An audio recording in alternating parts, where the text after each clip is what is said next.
Viajemos en el tiempo y retrocedamos a la época en donde veremos el fin del terrorismo, la caída de un presidente y sobre todo la recuperación económica del Perú. Sean bienvenidos al periodo de 1995 al 2000. Antes de continuar con nuestro recorrido por la época, hay un concepto muy importante que debemos conocer. ¿Qué es la inflación?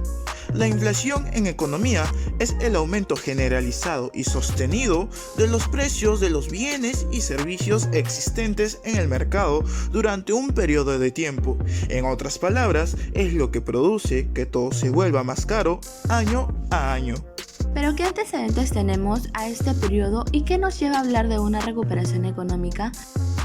Veníamos de una hiperinflación gracias al primer gobierno de Alan García, en 1985 hasta 1990, ocasionado por el famoso paquetazo. En 1990 se prepara la muerte del INTI luego de 6 años con la creación del INTI de 1 millón. En 1990 se dio también el Fuji-shock. En 1991, luego de la reducción de la inflación y la creación del INTI de millón, el Perú cambia de moneda con el lanzamiento del Nuevo Sol. Se dio el autogolpe de Estado por el presidente Alberto Fujimori en 1992 y en 1992 da uno de los golpes más duros en contra del terrorismo y se captura a Abimael Guzmán. En 1993 se escribe una nueva constitución con una economía social de mercados. El anterior periodo, aunque caótico del en ese entonces recién reelegido Alberto Fujimori, logró detener el hundimiento del país. Las medidas económicas planteadas por el gobierno habían logrado su objetivo. La hiperinflación detuvo su crecimiento, la evolución de la moneda estuvo acompañada también de la disminución de la inflación. El avance fue notable porque pasamos de tener una inflación a fines de los 80 de 7.650% hacia 15%. A partir de 1997, el Perú empezó a tener inflación de un solo dígito, llegando hasta 3.7% en el 2000. Esta estabilidad económica de ensueño se vio amenazada por el contexto político de la época que veremos adelante. Las tasas de ese periodo bajaron desde el 10.2% en 1995, 11.8% en 1996, 6.5% en 1997, 6.0% en 1998, hasta 3.7% en 1999 y los 2000.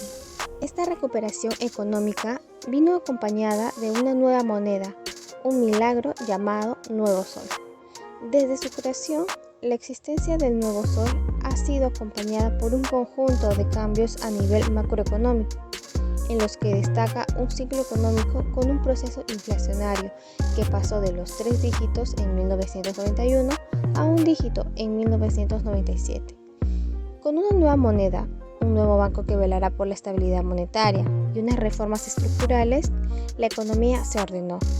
Esto permitió no volvernos en un país dolarizado y mantener nuestra independencia económica. Desde octubre de 1991 se emitieron las monedas y a partir de noviembre de 1991 entraron en circulación los billetes.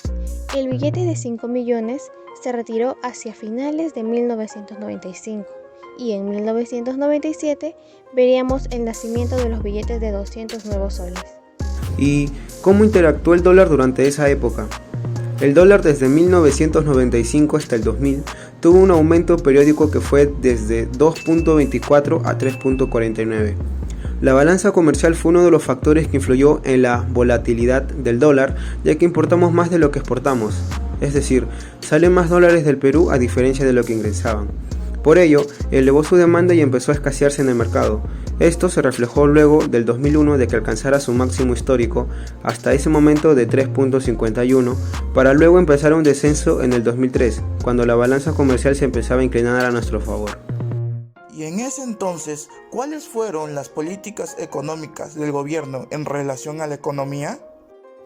Se continuaron las políticas económicas del periodo anterior, se impulsaron las privatizaciones, la desregulación, la flexibilización del mercado laboral y la reforma de administración tributaria con efectos que se ven hasta el día de hoy.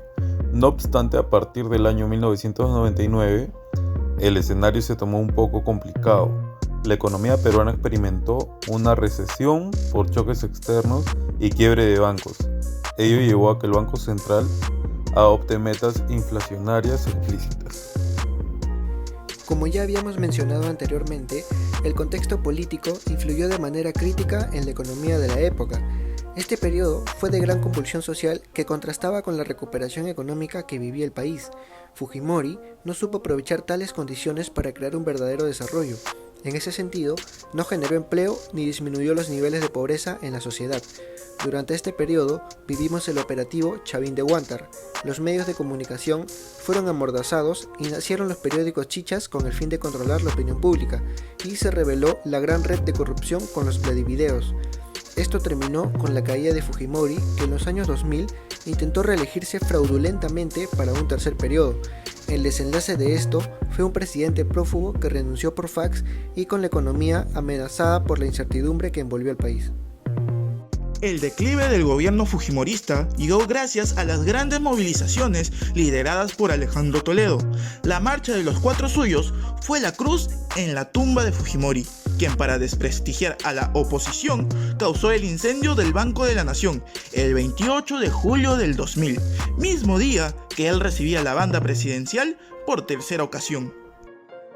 Así, queridos viajeros del tiempo, es como un presidente, hoy sentenciado por crímenes de lesa humanidad, logró la recuperación económica de un país que se resquebrajaba más a cada segundo. Y como el tiempo es cruel y sin más dilatación, ya es momento de volver a nuestra época para difundir lo aprendido, porque el que no conoce de su historia está condenado a repetirla, si saben a qué me refiero.